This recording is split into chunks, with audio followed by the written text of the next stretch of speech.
beauté et bienvenue au rendez-vous des femmes ambitieuses en quête des réalisations personnelles, telle une mission de vie.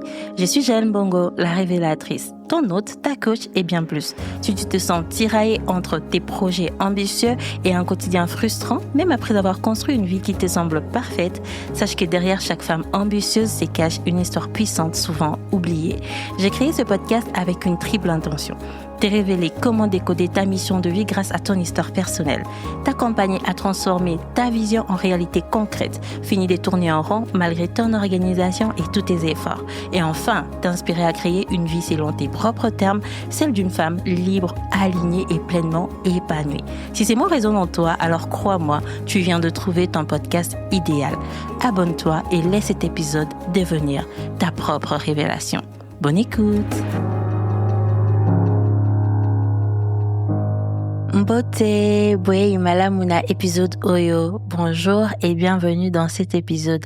Un épisode qui se veut particulier, que j'ai intitulé Extraordinairement ordinaire. Vois cet épisode comme un sas de décompression entre deux mondes. Nous venons de finir la série sur la puissance personnelle et nous allons bientôt inaugurer la série sur la vision. Tu sais, la vision, l'organisation, les objectifs, les plannings, les rétro-plannings, tout ça, c'est ma zone. Et j'ai tenu vraiment à pouvoir déjà aller parler de l'ambition qui va être comme la posture, l'état d'esprit de cette femme ambitieuse que tu es, donc qui est comme un état d'esprit, une prédisposition. Ensuite, aller parler de ce qui se passe à l'intérieur de toi, de parler des lettres, de la puissance de l'être. Et puisque ces deux phases-là sont passées, on va maintenant aller au cœur même de la vision. Dès ce qu'on voit, le monde dans lequel on se voit, dans lequel on se projette, comment on voit le monde. Mais juste entre les deux, je voulais te proposer cet épisode que j'ai appelé extraordinairement ordinaire, qui est, comme je disais, un sas de décompression. Vraiment une belle transition entre cette révélation qui prend place et comment tu vas pouvoir la matérialiser vraiment au concret. Parce que tu ne peux pas créer une vision authentique si tu mesures ta puissance personnelle avec un mauvais indicateur. Qu'est-ce que j'essaie de dire par là? Installe-toi bien et laisse-toi porter par cette histoire toute simple mais qui va beaucoup changer, crois-moi. Il y a quelque temps de ça, je ne sais plus c'était quel jour, je regardais, tu sais, les téléfilms de TF1. Et je ne me souviens plus vraiment du détail et de tout le contexte du film, mais l'histoire m'a profondément marquée. Et en fait, ça m'a marquée par un seul geste et une seule phrase. Allez, je te retrace le contexte, ensuite on reviendra sur cette phrase-là. C'est que c'est pas qu'il y a une femme qui est accusée à tort d'avoir tué un homme. C'est un complot qui est bien ficelé, donc la vraie coupable, c'est pas elle. La vraie coupable, c'est la femme du défunt qui voulait l'héritage. Et elle a fait porter le chapeau à cette femme innocente. Les choses ont été vraiment bien manigancées, tellement bien que personne ne croyait cette femme, sauf elle-même, parce qu'elle savait qu'elle n'a pas fait ça, mais toutes les autres personnes pensaient vraiment qu'elle était coupable. Et elle n'est pas restée bras croisés, elle cherchait des réponses par elle-même, et un jour, elle s'est retrouvée face à la vraie coupable, parce que je crois que elle était en train de parler à la femme du défunt en disant que je n'ai pas fait ça, je n'ai pas tué votre mari. Et d'ailleurs, je crois que les personnes me suivent. Ils me veulent du mal parce que j'ai été kidnappée, les personnes ont voulu me tuer. Et puis, la femme du défunt lui dira, décris-moi comment étaient les 3 hommes qui ont voulu vous faire du mal.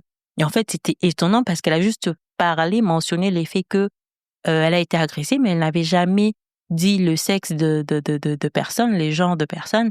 Elle n'avait pas non plus dit combien ils étaient. Et là, tout de suite, elle se rend compte que elle est en fait en face de la personne qui avait commandité son potentiel kidnapping. Elle se rend compte que forcément, si c'est elle qui a fait ça, c'est que c'est elle qui a voulu ôter la vie à son mari. Et là, il y a une bagarre qui commence. C'est une scène qui est vraiment très atroce. Et vraiment, elle en est à ça, en fait, pour qu'elle puisse y passer.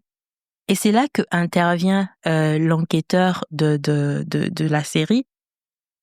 Je ne sais plus par quel mécanisme, mais là, il essaie de retracer les événements, les photos et tout ça.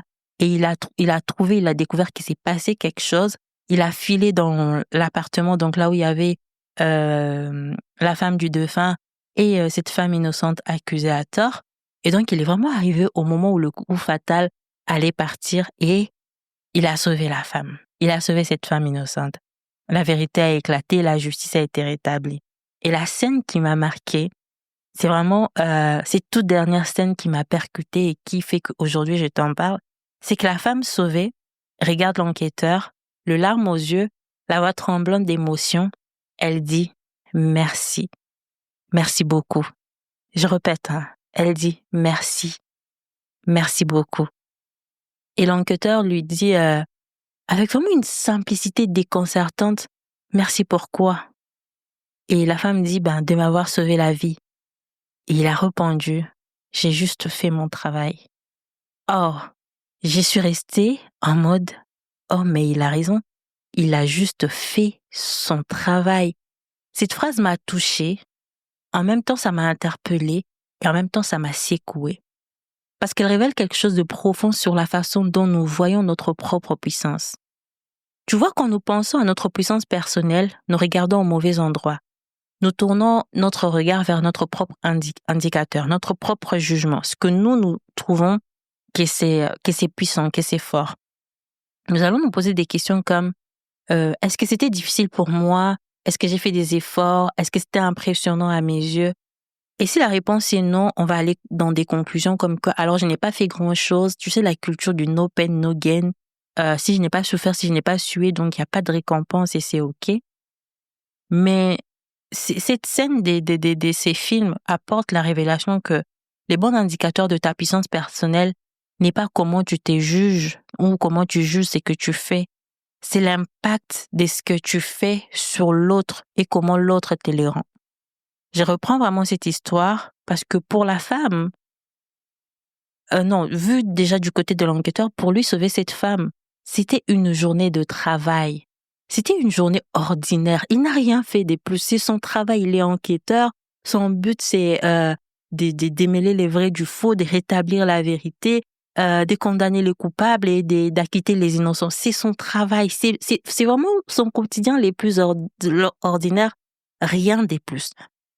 Peut-être même que c'était la 10e fois qu'il faisait ça cette journée-là. Peut-être que c'était, je sais pas, la 20e fois qu'il faisait ça dans le mois. Peu importe. L'effet est que sauver cette femme, sauver quelqu'un, c'est son quotidien, c'est son métier. Peu importe si c'est la 20e, la 100e, la 50e de sa carrière. Pour elle, c'est ordinaire, c'est commun. Mais quand on passe du côté de la femme qui a été sauvée, qui est passée à ça, pour elle, ce n'est pas ordinaire. Pour elle, c'est l'extraordinaire. C'est l'unique fois de sa vie, de toute sa vie, où quelqu'un lui sauve la vie. C'est la première fois, et peut-être même la dernière fois, que quelqu'un intervient comme ça pour elle. Et pour elle, c'est tout. Tu comprends un peu la différence? Pour elle, ce n'est pas juste une journée. Même si pour l'enquêteur, c'est une journée de plus, pour elle, c'est la journée qui a tout changé. Parce que sans cette intervention, elle ne serait plus là. Pour la femme, c'est vraiment miraculeux, c'est salvateur, c'est transformateur. Pour l'enquêteur, c'est facile, c'est naturel, c'est évident, c'est son quotidien. Et c'est exactement ce qui se passe pour toi. Tiens, d'ailleurs, puisque j'en parle, ça me fait penser au récit des accouchements. Tu sais, quand tu vas accoucher et que tu vas à l'hôpital, tu es en train de vivre un moment extraordinaire. Toutes les personnels soignants qui vont être à côté de toi, ils vont contribuer à ce que tu vives un moment exceptionnel, celui de donner la vie. Sauf que ça, c'est leur métier. Ils le font tous les jours. En fait, pour eux, c'est une journée de travail. Mais le fait qu'ils soient là pour toi, avec toi, c'est extraordinaire, c'est exceptionnel. J'ai vécu ça lors de mes accouchements, en fait, l'effet d'être accompagnée par des personnes qui étaient bienveillantes, des personnes qui... En fait, j'avais vraiment l'impression comme si l'univers vraiment conspirait pour que je puisse passer un bon moment, même si la douleur, elle est inexplicable et tout. Mais vraiment, les personnes donnaient des leurs meilleurs pour que moi, je puisse atteindre l'idéal, pour que je puisse atteindre l'objectif, ce pourquoi j'étais venue. Mais si ces femmes-là regardaient leur journée à leurs propres yeux, elles ont juste fait une journée de plus, elles ont aidé une femme à accoucher qui est repartie avec son bébé. Pour elles, c'est normal. Mais pour moi, non. Ces femmes ont contribué, ont aidé, ont permis à ce que moi, je devienne maman. Ça ne m'arrive pas tous les jours. C'est extra. Et c'est exactement pareil pour toi.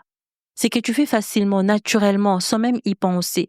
Tu sais cette chose que tu dis, c'est rien, c'est normal, tout le monde fait ça. Pour l'autre, c'est extraordinaire. Pour l'autre, c'est transformateur. Pour l'autre, c'est puissant. Même si toi, tu ne le vois pas, parce que toi, tu vas aller mesurer l'indicateur, la métrique, sur l'effort que ça t'a coûté, l'impact que ça crée en toi, ou même mesurer la difficulté pour toi, mais pas la transformation pour l'autre. Et c'est vraiment là qu'on va venir rapetisser un peu notre puissance personnelle. C'est là que tu vas venir un peu te rétrograder, que tu vas te considérer petite. Non pas parce que tu l'es, mais parce que tu ne vois pas ta vraie puissance. Parce que tu portes des lunettes qui font que tu vas regarder ta puissance à tes propres yeux, mais pas comment l'autre va te les rendre après que tu aies contribué dans sa vie. Parce que ton histoire personnelle a fait de certaines choses, situations de ton ordinaire, vraiment très commun, alors que c'est extraordinaire pour les autres. Alors aujourd'hui, avec cet épisode, je t'invite vraiment à faire comme un détournement de ton regard. Vraiment à switcher un peu des visions, switcher un peu ta façon de voir les choses. Ça tombe bien, puisque à partir de demain, on va parler de la vision. Mais vraiment, je t'invite à faire ces shifts-là. Change ta façon de voir les choses, change ta vision. Ne reste pas juste sur ce que tu estimes, ce que tu considères, ce qui est ordinaire pour toi, ce que tu fais facilement. C'est que pour toi, vraiment, c'est normal, c'est logique. Je crois que je me suis beaucoup répétée dans cet épisode, mais le but, c'est que ça rentre vraiment. Regarde ce que ça crée chez l'autre. Écoute ce que l'autre reçoit vraiment. Observe l'impact, pas l'effort.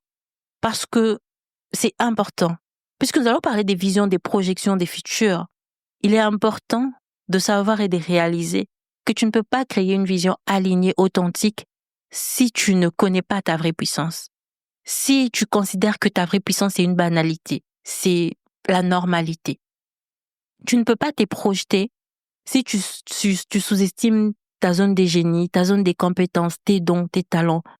Tu vas te projeter sur une façon biaisée, avec des limites. Tu vas t'arrêter sur des limites imposées. Tu ne vas pas les dépasser. Alors, ce moment, cet épisode, c'est vraiment un récalibrage. Vraiment préparer les terrains pour ta vision, pour ce que tu veux, le monde dans lequel tu te vois, la vie que tu veux vivre, les choses que tu veux léguer plus tard, la femme que tu veux être. Et c'est bon entre où tu étais et où tu vas. C'est ça ce qui te permet de passer d'une série à l'autre avec la bonne information. Voilà où je te laisse aujourd'hui. Je crois que ça t'aura fait réfléchir et surtout, ça t'aura permis de prendre conscience et connaissance de ta puissance. Analyse ta vie. Analyse le nombre de fois où les personnes viennent te solliciter. Le nombre de fois où même sans qu'on puisse te solliciter, tu te proposes volontairement. Même si pour toi c'est normal, même si pour toi c'est facile, du moment où ça a un impact chez l'autre, dis-toi que c'est extraordinairement ordinaire. Avant de nous retrouver demain pour la nouvelle série sur la vision, je t'invite à te poser cette question. Qu'est-ce qui est juste normal pour moi, que j'ai fait facilement, si facilement, naturellement, sans effort particulier, mais qui transforme profondément l'autre? Ne cherche pas dans ce qui est difficile, cherche dans ce qui est facile, parfois même très très facile. Ta zone des génies se cache souvent là où tu dis « Oh, c'est rien, oh, c'est normal, ça ne m'a rien coûté ». Et si tu veux prolonger cette discussion avec moi, parce que je suis vraiment curieuse de savoir quels sont les extraordinairement ordinaires que toutes les femmes qui m'écoutent cachent sous les tapis, retrouve-moi sur Instagram, la révélatrice-du-8, pour qu'on en parle, pour qu'on parle des tonnes extraordinairement ordinaires. Je te retrouve demain pour parler de la vision, en espérant que cet épisode ait bien préparé les terrains. Prends soin de toi. À demain. Nous arrivons à la fin de cet épisode, mais ta révélation n'est fait que commencer. Que ce soit une phrase qui t'a touché, une prise de conscience ou la réponse à une question que tu te posais, prends un instant pour laisser cet impact s'installer en toi et rayonner autour de toi. En plus de mes accompagnements et ateliers, tu trouveras dans la description plusieurs ressources pour t'accompagner dans ta réalisation personnelle. Et si cet épisode t'a offert ne serait-ce qu'une petite graine de changement, aide-moi à faire grandir l'impact de telle mission de vie. Abonne-toi et laisse un avis sur Apple Podcasts ou Spotify. Sache que chaque geste compte et permet à d'autres femmes de découvrir qu'elles aussi peuvent créer une vie libre, alignée et épanouie. Et ça, c'est grâce à toi, ton abonnement, tes écoutes et tes partages. Merci d'être ici. Prends soin de toi et à très bientôt pour un nouveau rendez-vous de révélation. Bye!